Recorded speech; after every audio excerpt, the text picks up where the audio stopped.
हाँ तो दिखाइए पंडित जी, कैसी लड़कियों की तस्वीर लाए हैं आप मेरे प्रणव के लिए। इस बार तो ऐसा रिश्ता लेके आया हूं नयनतारा जी कि आप ना नहीं कह पाएंगी। ये देखिए। पंडित जी एक काली लड़की की तस्वीर दिखाते हैं जिसकी नयनतारा बेइज्जती करने लगती है। आय हाय पंडित जी, ये कैसी लड़की दिखा रहे हैं? आपने तो मेरे दांत खट्टे कर दिए। मतलब इतनी काली। खुद ही सोचिए, मेरा प्रणव खोए की बर्फी है और ये काला गुलाब जामुन। हाँ, जरा भी जोड़ी नहीं लगेगी। देखिए बहन जी, अब आपको भर भर कर दहेज भी चाहिए और बहू भी काली नहीं। तो दोनों बातें थोड़े ना होंगी। बाकी देख लीजिए, लड़की माँ बाप की इकलौती है। बिन मांगे इतना दहेज देंगे कि आप शायद रख नहीं पाएंगी। समझदारी इसी में है बहन जी कि आप काले रंग के चलते ये मालदार पार्टी छोड़िए मत। नयनतारा दहेज के लालच में हाँ बोल देती है। वो लालची किस्म की थी जो अपने बेटे के लिए पैसे वाला घर देख रही थी। अगले दिन लड़की देखने जाने के लिए तीनों तैयार हो गए। तभी प्रणव के घर पर एक गोरी लड़की का वीडियो कॉल आया। हाय शुगर लिप्स, आज तुम तो अपनी चार्वी को मॉर्निंग वाइफ देना ही भूल गई। और तुमने ये कुर्ता पजामा क्यों पहना है? वो माँ के साथ कहीं जाना है। कहीं तुम्हारी माताश्री ने शादी वादी तो फिक्स नहीं कर दी? इतने में नयनतारा अंदर कमरे से आ जाती है जिसे प्रणव कॉल काट देता है। चार्वी, माँ आ रही है, मैं करता हूँ बाद में। काट दिया मेरा कॉल। काट दिया तो काट दिया, हो केयर्स। मर जावा गुड़ खा के।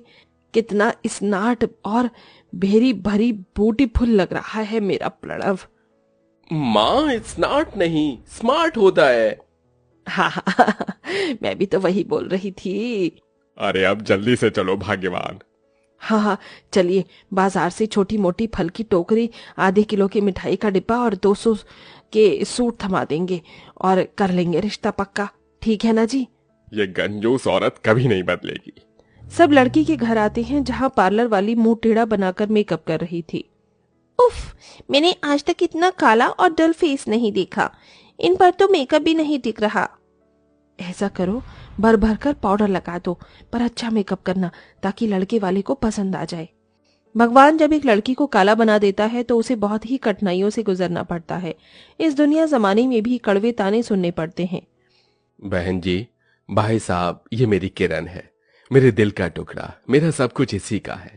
ये सुनकर किरण की होने वाली सास की आंखें लालची लोमड़ी जैसी चमक जाती हैं।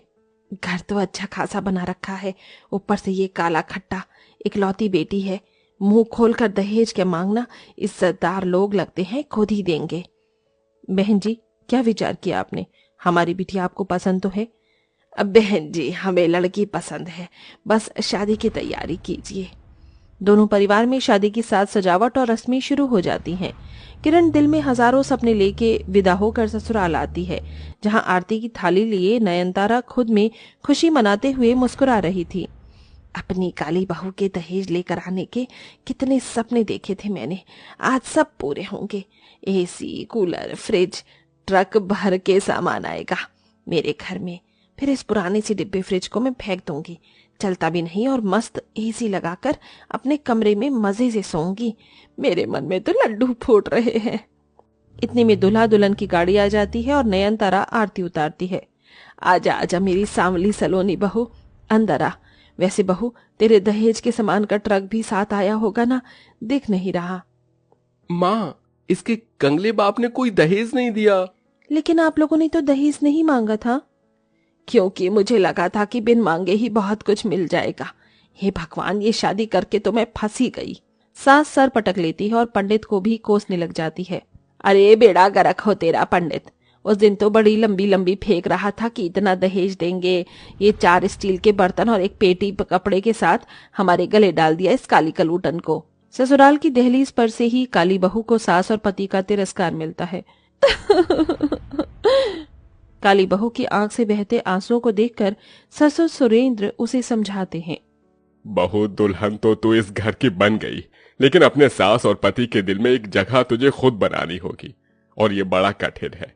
दे पाएगी ये अग्नि परीक्षा? हाँ बाबूजी, मैं कर दूंगी हर परीक्षा। सहमी हुई सी किरण पति के कमरे में आती है। जी, मैं अपना सामान कहाँ रखूं? रख दो मेरे सिर पर। मेरी जिंदगी तो तुमने बर्बाद कर ही दी, मगर मेरे कमरे में तेरे लिए कोई जगह नहीं है, समझी? अजी, मैं आपकी पत्नी हूँ। अग्नि के 7 फेरे लेकर आपने मुझे ये दर्जा दिया है।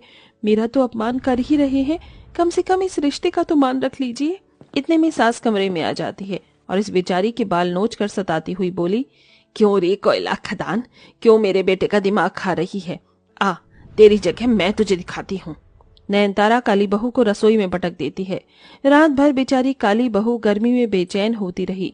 ऐसा कोई भी दिन किरण का नहीं बीतता जब उसे दहेज के लिए ताने नहीं मिलते। ओहो, इस गर्मी ने तो दुखी कर दिया है। अरे ओ काली कलूटन, शरबत मांगा था तुझसे, ला जल्दी। लाई माँ जी, ये लीजिए। एक घूंट पीते ही वो गर्मी दिखाने लग जाती है। हाय हाय, ये शरबत भी कितना गर्म है। सोचा था मेरी काली बहू दहेज में फ्रिज कूलर तो लाएगी, मगर मेरे तो करम फूट गए। ऐसी काली बहू ब्याह कर जाकर मर क्यों नहीं जाती चुल्लू भर पानी में डूबकर। टूटे दिल से किरण चली जाती है। इधर प्रणव रात दिन 4 वीक से हंस हंस कर चैटिंग करता रहता, जिससे नयनतारा दूसरी शादी की बात करती है। देख प्रणव, मैं तेरी खुशी चाहती हूँ बेटा। ये लड़की कितनी दूध जैसी गोरी है, तो इससे दूसरी शादी कर ले। लेकिन माँ, मैंने इसे मेरी पहली शादी के बारे में नहीं बताया। अरे कौन कह रहा है बताने को? इसके लिए तो तू गवारा है। इस काली बहू से तेरा तलाक करवा के मैं इसकी सौतन ले आऊंगी, और गर्मी का मौसम है तो मैं भी तो दहेज में कूलर फ्रिज मांगूंगी और मोटे मोटे गहने भी। दरवाजे से लगकर किरण सब सुन लेती है और सिसक सिसक कर रोने लगती है। तो क्या दहेज की कूलर फ्रिज और चंद गहनों के लिए माँ जी मेरी सौतन लाएंगी? क्या दहेज के आगे दिल के रिश्ते का कोई मोल नहीं? अगले दिन चोरी चोरी दोनों चारवी के घर आते हैं, जहां नयनतारा उसके घर को घूर घूर के देखकर बोलती है, कितनी ठंडक है यहाँ, काफी इम्पोर्टेड एसी लगती है, तभी तो इतना चिल्ड कर रखा है घर। पैसे भी तो मोटे लगे हैं इसमें, और गर्मी में मेरा दम निकलता है, एसी के बिना आदत नहीं। देखो बहू, तुम मुझे पसंद हो, बस दहेज में मेरे घर कूलर और डबल डोर का फ्रिज ले आना, और मोटे मोटे जेवर भी मेरे लिए। श्योर श्योर मम्मी जी, आपको मुंह मांगा दहेज मिलेगा, और ये रहे जेवर, देख लीजिए। अरे वाह, ये तो एकदम खरे सोने के हैं। अब तो बस चट मंगनी पट ब्याह करके मेरी बहू बनकर आ जाओ। माँ जी, ये शादी नहीं हो सकती। हो इस प्रणव, मैं इनकी पत्नी हूँ। किरण चारवी को सब कुछ बता देती है। इतने में पुलिस आकर दोनों को हथकड़ी डाल देती है। अरे इंस्पेक्टर, मुझे क्यों हथकड़ी डाल रहे हो? मैंने कौन सी चोरी डकैती थोड़ी ना की है। लेकिन दहेज प्रताड़ना तो किया है, उसके लिए आपको हम गिरफ्तार करते हैं। आप दोनों ने मुझे मजबूर कर दिया ऐसा करने पर। माँ जी, आप दोनों का दिल जीतने के लिए मैंने हर जतन किया, अपमान सहा, लेकिन आप दहेज के लिए मेरी सौतन लेने जा रही थी। हाँ। मेरी जगह आपकी बेटी के साथ अगर यही होता तो कैसा लगता? ये सुनकर नयनतारा के दिलो दिमाग पर से लालच का पर्दा हट जाता है। बहू, मुझे माफ कर दे, मैंने तेरा दर्द देखा नहीं, दहेज के चक्कर में मैं लालची हो गई थी। अरे, सबसे ज्यादा कसूरवार तो मैं हूँ, जिसने कभी तुम्हें इज्जत नहीं दी। माँ, आपको कूलर फ्रिज जो भी चाहिए मैं कमा कर ला दूंगा, लेकिन अब मुझे मेरी पत्नी चाहिए। चारवी, मुझे माफ कर देना, मैंने तुम्हें भी धोखे में रखा।